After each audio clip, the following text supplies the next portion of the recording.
Salam, mən tarix müəllimi Bəhruz Baba. Bugünkü mövzumuz ümumi tarixdən Fransa mövzusudur. Fransa 19-cu əsr, 20-ci əsrin əvvəllərində. Fransada 1-ci imperiya dövründə. Fransada 1-ci imperiya 1804-1814-cü illəri əhatə edir. Fransada 1-ci respublika 1792-1804-cü illər ərzində mövcud olmuşdur. 1804-cü ildə Fransada 1-ci respublika süqut etdi və 1804-cü ildə Senat Napoleon Bonapartı 1-ci Napoleon adı ilə imperator elan etdi və bununla da Fransada imperiya yarandı və Fransada bunun nəticəsində monarxiya bərpa olundu. Birinci imperiyanın daxili siyasəti. Birinci Napoleon öz hakimiyyətini gücləndirmək üçün bütün idarəçiliyi öz əlində cəmləşdirdi və nəticədə ölkədə diktatorluq rejimi yaratdı. Diktator sözünün mənası tam hakimiyyətə malik olan deməkdir. İmperiya dövründə burjuaziya dövlətin idarə edilməsində iştirak etmirdi. İmperiyanın əsas dayağı kəndlilər hesab edilirdi. Onlar hökumətin ətrafında birləşdirmək üçün bu dövrdə Fransada millətin birliyi ideyası təbliğ olunurdu.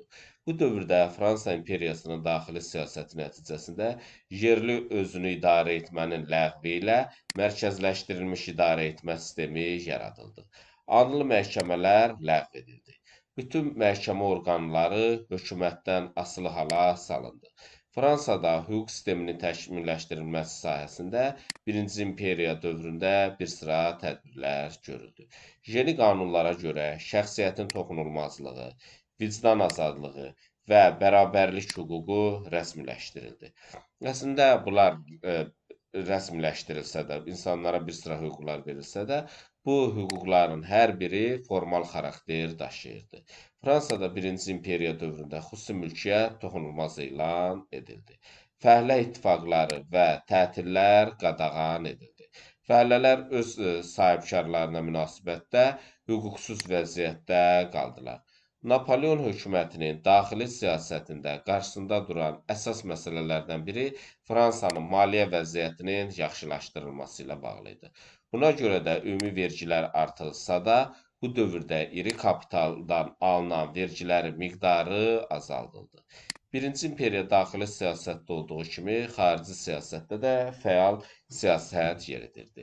Fransada 1-ci imperiyanın xarici siyasətinin əsasını işğalçılıq müharibələri təşkil edirdi. Məqsəd nə idi? Məqsəd Fransanın ərazisini daha da genişləndirmək və yeni ərazilər işğal etmək, Avropada, Yaxın Şərqdə, Afrikada və Adriatik dənizində möhkəmlənməkdən ibarət idi. Fransa çalışırdı ki, bu dövrdə bütün dünyada aparıcı rola malik olmaq istəyirdi. Fransanın bu məkirli siyasətinə qarşı bəzi Avropa dövlətləri koalisiya yaratdı. Bu koalisiyaya daxil olan ölkələr hansılardır? İngiltərə idi, Rusiya idi, Avstriya idi, İsveç olmaqla bu dövlətlər koalisiya yaratdı. Birinci Napoleonun başçılıq etdiyi Fransa ordusu ilə koalisiya qüvvələri arasında bir sıra döyüşlər baş verdi. 1805-ci ilin oktyabrında bu mühüm döyüşlərdən biri Trafalgar döyüşü oldu. O dövrdə dünyanın ən güclü dəniz donanmasına malik olan İngilis donanması fransızları Trafalgar döyüşündə məğlubiyyətə uğratdı. Bu dövrdə artıq Fransa gördü ki, İngiltərəni məğlub edə bilməyəcək. Ona görə də Napoleon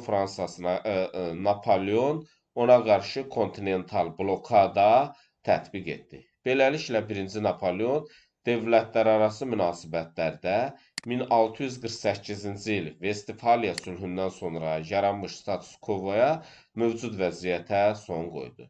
1805-ci ilin dekabrında 1-ci Napoleon əsas zərbəni Avstriyaya qarşı yönəldərək Viyana şəhərini tutdu.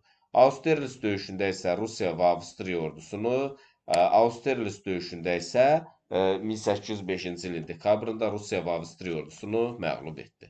1-ci Napoleon 1806-cı ildə Prusiyaya daxil oldu. Bunun nəticəsində də Müqəddəs Roma imperiyasına rəsmən son qoydu.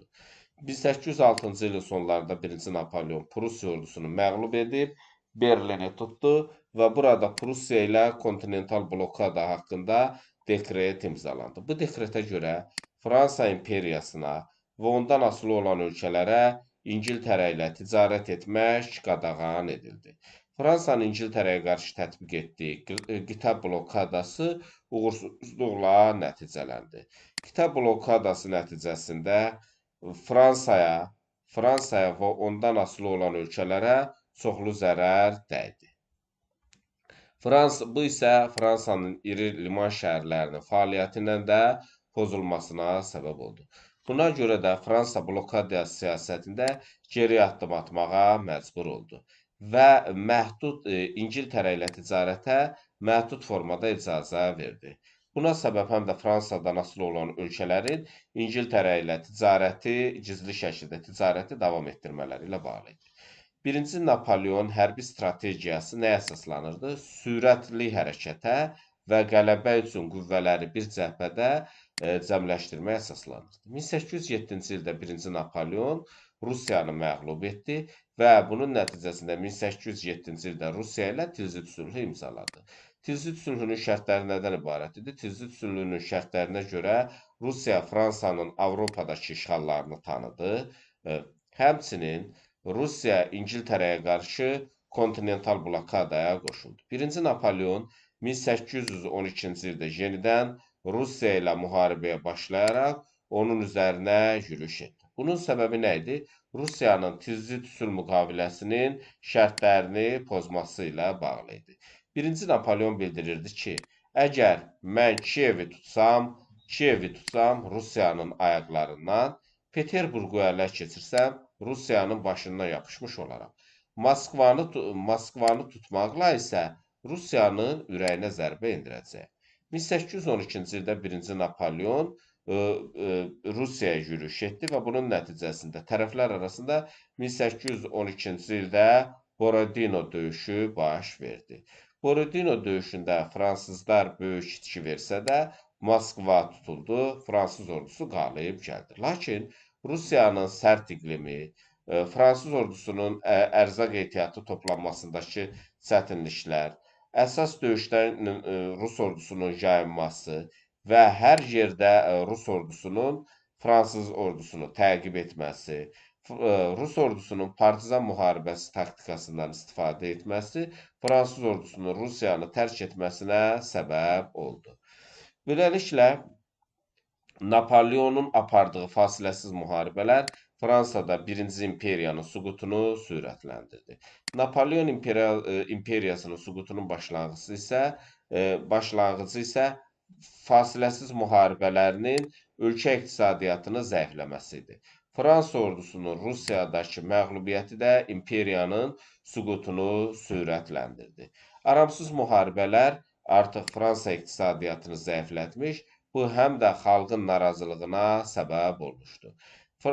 Sənaye burjaziyası hökumətdən uzaqlaşmışdı. Bu dövrdə vergilərin artırılması, işsizlik ölkədə narazı qüvvələrin sayını artırırdı. Həmçinin Fransadan asılı ölkələrdə milli azadlıq hərəkatının güclənməsi və 1-ci Napoleonun işğalçılıq planları 1-ci imperiyanın böhranını sürətləndirdi.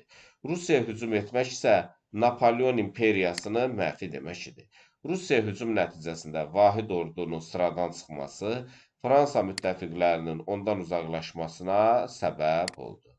Artıq Avropa dövlətləri Napoleon Fransasına qarşı yeni koalisiya yaratdı.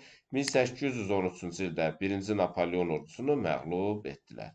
1814-cü ildə Parisə daxil olaraq 1-ci Napoleonu hakimiyyətdən uzaqlaşdıraraq Napoleonu sürgün etdilər.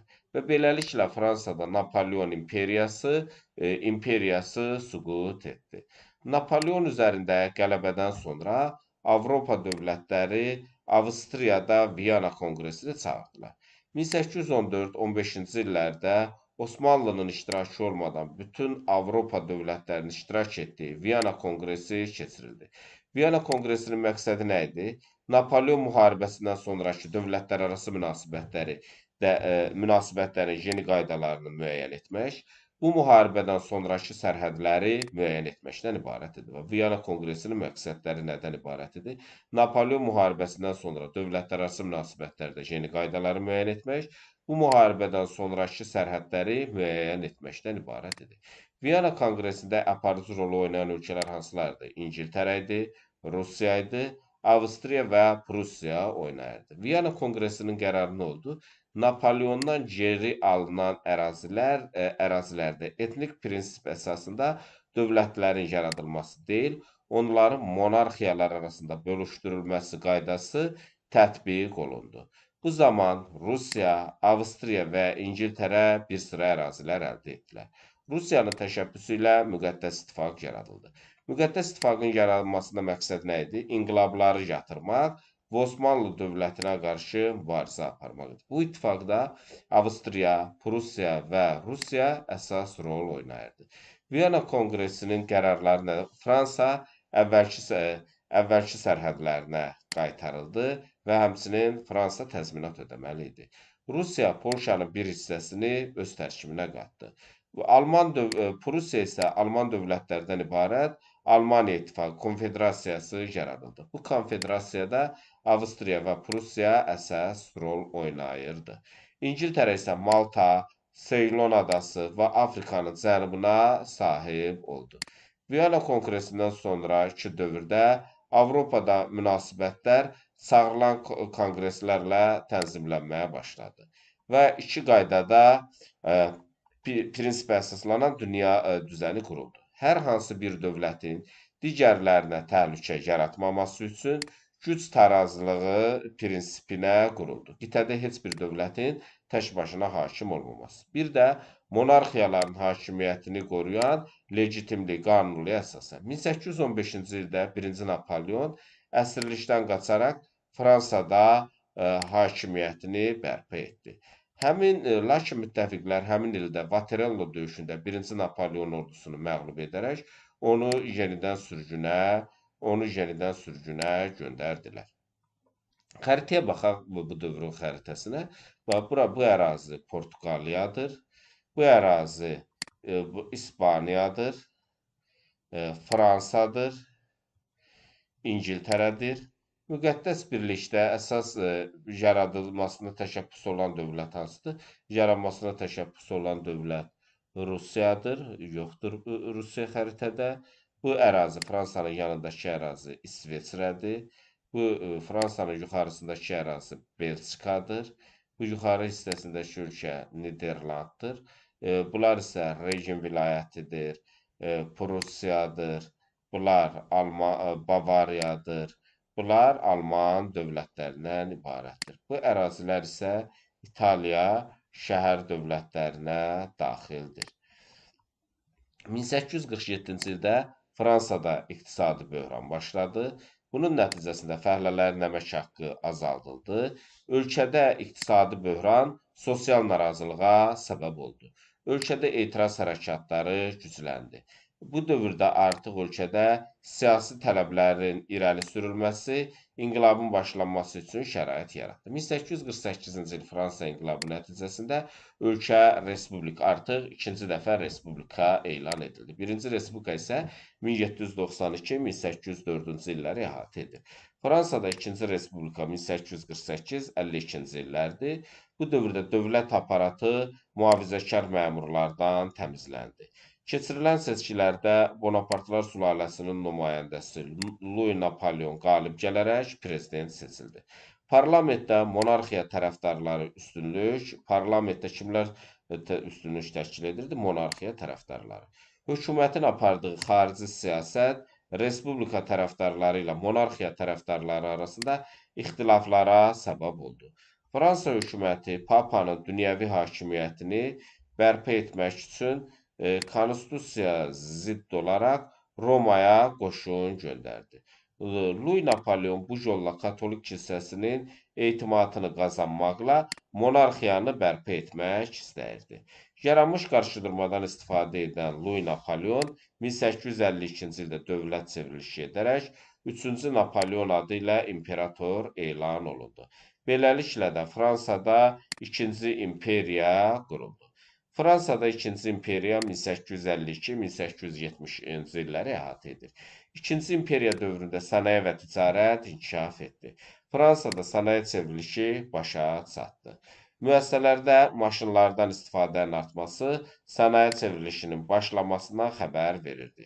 3-cü Napoleon burjuaziya arxalanırdı. Burjuaziya arxalanan 3-cü Napoleon Avropada hegemonluğa can atmağa və yeni müstəmləkələr ələ keçirməyə çalışdı. Bununla imperator əhalinin diqqətini ölkə daxili problemlərdən yayındırmaq istəyirdi. 3-cü Napoleona görə Rusiya Fransanın mövqelərinin möhkəmlənməsinə mane olurdu. Ona görə də Fransa 1853-56-cı illərdə baş vermiş Krım müharibəsində Osmanlı tərəfindən iştirak etdi. Krım müharibəsinin nəticəsində Fransanın Balkan ölkələrində və Yaxın Şərqdə möhkəmlənməsinə kömək etdi. Fransanın müstəmləkələr uğrunda mübarizəsi Afrika və Uzaq Şərqdə gedirdi. Müharibəyə çəkilən xərclər səbəbindən 19-cu əsrin 60-cı illərin ikinci yarısında Fransada baş vermiş iqtisadi böhran İkinci imperiyanın dayaqlarını zəiflətdi. Almaniyanın birləşdirilməsinə mane ola bilməyən Fransa hökuməti burjuaziya tərəfindən narazılıqla qarşılandı. Fransada yenidən inqilabi hərəkat başladı. İnqilabi hərəkatın qarşısını almaq, vahid və qüdrətli Almaniya dövlətinin yaranmasına yol verməmək üçün 1870-ci ildə Fransa ordusu Prusiyaya müharibə elan etdi. İlk döyüşlərdə müharibəyə hazır olmayan Fransız ordusu məğlub oldu. Daha sonra 1870-ci ildə Sedan ətrafında döyüş baş verdi. Bu döyüşdə Prusiya ordusu başda 3-cü Napoleon olmaqla Almanlar tərəfindən Fransa ordusu məğlub edildi və fransızlar təslim oldu. Beləliklə müharibə Prusiyanın qalibiyyəti ilə başa çatdı. Sedan məğlubiyyəti Fransa tarixinin ən ağırlı günlərindən biri hesab edilir. Bu məğlubiyyət nəyə səbəb oldu? Üsyanlara səbəb oldu. Bu üsyanlar nəticəsində 1870-ci ildə Fransada 2-ci imperiya süqut etdi. Fransa artıq respublika elan edildi. Bu 3-cü respublika idi. 3-cü respublika 1940-cı ilə qədər davam etmişdi. 1871-ci ilin yanvarın 18-də Fransanın Versal sarayında Almaniya imperiyasının yaranması elan edildi. Həmin ildə Fransanın yeni hökuməti Almaniya imperiyası ilə müqavilə bağladı. Müqavilə hansı idi? Frankfurt müqaviləsi idi. Müqavilənin şərtləri nədən ibarət idi? Fransa, Elzas və Lotaringiya vilayətlərini Almaniyaya verdi. Fransa Almaniyaya 5 milyard frank təzminat ödəməli idi. Artıq 20-ci əsrin əvvəllərində Fransa kapital ixracına görə Böyük Britaniyadan sonra dünyada ikinci yeri tuturdu. Maliyyə kapitalının az hissəsi ölkə iqtisadiyyatına yatırıldı. Lakin sənayenin ümumi inkişafına və əsas sənaye sahələrində istehsal edilən məhsulun həcminə görə Fransa, ABŞ, Almaniya və İngiltərədən geri qalırdı. Gəmi düzəltmə, kimya, həmçinin yeni sənaye sahələri olan elektrotexnika, aviasiya və avtomobil sahələri daha sürətli şəkildə inkişaf edirdi. İstehsalın təmərküzləşməsi prosesi sürətləndi. İstehsalın təmərküzləşməsi nəticəsində ölkədə inhisarların sayı artdı. Lakin təmərküzləşməyə görə ABŞ və qabaqcıl Avropa ölkələrindən hələ də geri qalırdı. 20-ci əsrin əvvəllərində Fransanın xarici siyasətində əsas məqsədi nə idi? Almaniyadan qisas almaq, yəni revanşizm idi. Bu hansı siyasətin 1870-ci il məğlubiyyətinin əvəzini çıxmağa çalışırdı. Bu revanşizm siyasəti Fransanın Rusiya və Böyük Britaniya ilə yaxınlaşdırdı. Bu üç dövlət birlikdə sonrakı dövrdə Antantanı yaratdılar. Antantanın yaradılması 1907-ci ildə başa çatmışdı. Bu hissədən bunu bilmək üçün maraqlı. Dünya tarixini dəyişən bitki hansıdır? Dünya tarixini dəyişən bitki kartofdur. Kartof Avropalıları ölümdən və aclıqdan xilas etmişdi. Burada Oliver Cromwell-lə Napoleon Bonaparte'ın oxşar cəhətlərinə baxaq. Oliver Cromwell biri İngiltərədə Vətəndaş müharibəsi dövründə parlament ordusuna rəhbərlik etmişdi.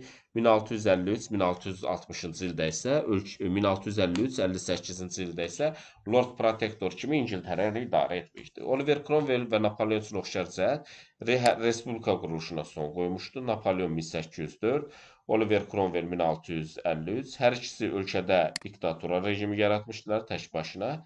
Hər ikisi işğalçı müharibələr aparmışdı. Oliver Cromwell'in ordusu tərəfindən İrlandiya və Şotlandiya işğal edilmişdi. 19-cu əsr İngiltərə və Fransa tarixi üçün oxşar cəhətlərə baxaq. Hər ikisində sənaye çevrilişi başa çatmışdı, bəli, 19-cu əsrin ortalarında.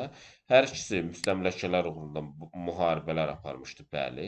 Osmanlı ilə müttəfiq münasibəti qurmuşdular, bəli, 1853-56-cı ildə Krım müharibəsində. Krım müharibəsində Rusiyaya qarşı iştirak etməsi və Rusiyaya qalib gəlməsi. 100 illik və 7 illik müharibə 1756-63 7 illik müharibədir. 100 illik müharibə isə 1337-1453-cü ildədir. Hər ikisi Fransa ilə İngiltərə arasında baş vermişdi. 100 illik müharibədə fransızlar, 7 illik müharibədə isə İngiltərə qalib gəlmişdi. 1-ci Napoleon və 3-cü Napoleon hər ikisi Prusiyaya qarşı müharibə aparmışdı. 1-ci Napoleon 1806-cı ildə Prusiya ordusunu məğlub etmişdi. Ancaq 3-cü Napoleon 1-ci Napoleondan fərqli olaraq Prusiya ordusuna məğlub olmuşdu. İndi Fransa tarixi ilə bağlı maraqlı bir də baxaq xronologiya. Napoleon imperator elan edilməsi 1804-cü ildir. Trafalgar dəniz döyüşü bir daha yadımızda saxlayaq. 1805-ci ildə baş vermişdi. İngilislər qalib gəlmişdi. Napoleon Austerlitz döyüşündə qalib gəldikdən sonra 1805-ci ildə Viyananı tutmuşdu. 1806-cı ildə Napoleon Berlini tutaraq Prusiya ilə kontinental blokada haqqında dekret imzalamışdı. 1807 Napoleon Rusiya ilə Tilsit sülhünü bağlamışdı. 1812-ci ildə Napoleon Rusiya ilə yeni müharibəyə başlaması və Borodino döyüşündə qalib gəlsə də itkilər verərək geri qayıtmışdı. 1813-cü ildə müttəfiqlər Napoleon ordusunu məğlub etdi. 1814-cü ildə müttəfiqlər Parisi tutaraq Napoleonu hakimiyyətdən uzaqlaşdırdılar və 1-ci imperiya süqut etdi. 1814-15-ci illərdə Viyana konqresi oldu. 1815-ci ildə müqəddəs ittifaq yaradıldı. 1815-ci ildə Napoleon Fransada yenidən hakimiyyətini bərpa etdi. 1810 Vaterello döyüşündə Napoleon məğlub edilərək sürgün edildi. Fransada 2-ci Respublika 1842-52-ci illərdir. Louis Napoleon 1852-ci ildə özünü imperator elan etdi. Fransada 2-ci imperiya 1852-1870-ci illəri əhatə edir. Fransa-Prusiya müharibəsi baş verib 1870-71-ci illərdə Fransa məğlub olub. Sedan döyüşü 1870-ci ildə baş verdi. Fransızlar məğlub oldu. Fransada 3-cü Respublika 1870-1940-cı illəri əhatə edir. Fransanın Versal sarayında Almaniyanın yaranması elan edildi 1871-ci ilin 18 yanvarında. 1871-ci ildə Frankfurt müqaviləsi imzalandı. Elzas və Lotringiya vilayətləri Almaniyaya verildi. 20-ci əsrin əvvəllərində Fransa kapital ixracına görə artıq dünyada ikinci yerə çıxmışdı. Bu dərsimizlə bağlı bu qədər.